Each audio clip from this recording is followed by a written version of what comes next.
Hello friend, welcome back to our channel. কেমন আছো তোমরা সবাই? অনেক দিন তোমাদের সাথে কোনো ভিডিও শেয়ার করা হয় না, তাই ভাবলাম আজকের এই ভিডিওটা তোমাদের সঙ্গে শেয়ার করি। প্রথমে আমি বলে রাখি, আজ আমি বানাবো গোবিন্দভোগ চালের ঝরঝরে বাসন্তী পোলাও আর চিকেন রেজালা। তো চলো দেখে নেই। প্রথমে একটা গাবলায় আমি 1 কেজি মতন চাল, মোটামুটি ওই একটা বড় বাটির 1 বাটি মতন চাল নিয়ে নিয়েছিলাম। এবার তার মধ্যে পরিমাণ মতো নুন, হলুদ আর দিয়েছি আদা বাটা আর বেশ কিছুটা ঘি দিয়ে খুব ভালো করে মেখে রেখেছিলাম। চালটা আমি প্রায় ওই 1 ঘন্টা মতন মেখে রেস্টে রেখেছিলাম। বেশ কিছুক্ষণ মাখিয়ে রাখলে খুব ভালো হয়। আমি 1 ঘন্টা মতন রেখেছিলাম। দেখো সবকিছুর সাথে বেশ সুন্দরভাবে মিশে গেছে। এবার 1 ঘন্টা পর আমি গ্যাসে একটা কড়াই বসিয়ে কড়াই গরম করে তাতে দিয়ে দিয়েছিলাম ঘি আর দিয়ে দিয়েছিলাম কয়েকটা এলাচ আর দারচিনি আর একটা তেজপাতা। এবার ওগুলো একটু ভাজা হয়ে গেলে দিয়ে দিয়েছি কাজু আর কিশমিশ। কাজু কিশমিশটাও একটু ভেজে নিয়ে দিয়ে দেবো চাল।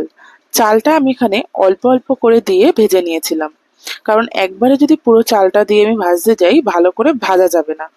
সেই জন্য চালটা অল্প অল্প করে আমি ভেজে নিয়েছিলাম। দেখো ভাজা হচ্ছে, আর চালের গাটা যখন পুরো সাদা হয়ে যাবে তখনই বুঝতে হবে যে চালটা আমার বেশ ভালো করে ভাজা হয়ে গেছে। আর এই পোলাও রান্নার সময় চালটা কিন্তু অবশ্যই ভেজে নেওয়া দরকার, না হলে পোলাওটা যখন রান্না হবে কেমন একটা মানে লেগে লেগে যাবে। এবার আমার সব চালগুলো ভাজা হয়ে গেছে। আমি এবার পাশে গরম জল করে রেখেছিলাম, সেই জলটা এবার পুরো চালের মধ্যে দিয়ে বসিয়ে দিয়েছি।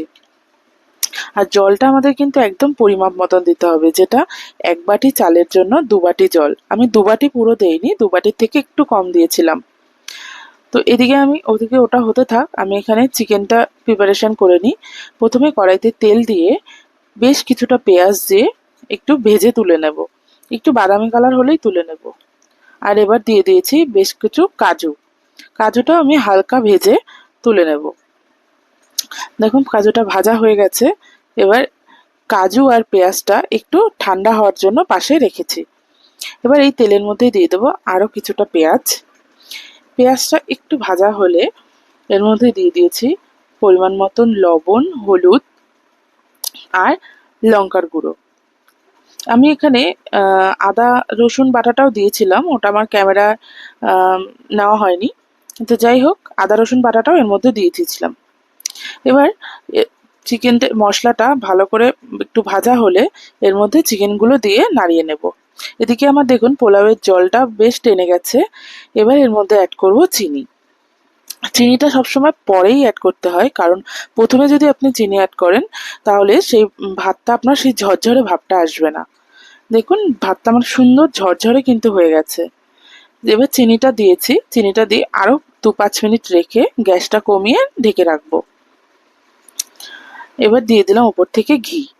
আমার কিন্তু পোলাওটা পুরো রেডি হয়ে গেছে। আর দেখুন পুরো একদম ঝরঝরে হয়েছে বাসন্তী পোলাওটা।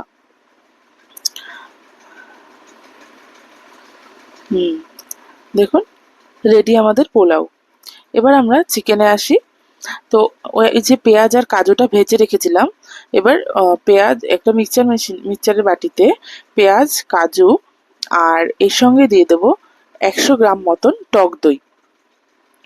এবার এটা এর একটা মিহি পেস্ট করে নেব। দেখুন একটা পেস্ট করে নিয়েছি। এবার এই পেস্টটা আমরা ওই চিকেনের মধ্যে দিয়ে দেব।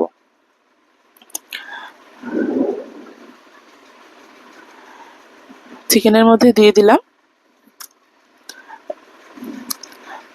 আর ওই মানে মিক্সচারের ওই বাটিটা একটুখানি ধুয়ে, মানে ওর মধ্যে একটু যেটা লেগেছিল একটু জল দিয়ে এর মধ্যে দিয়ে দিয়েছিলাম।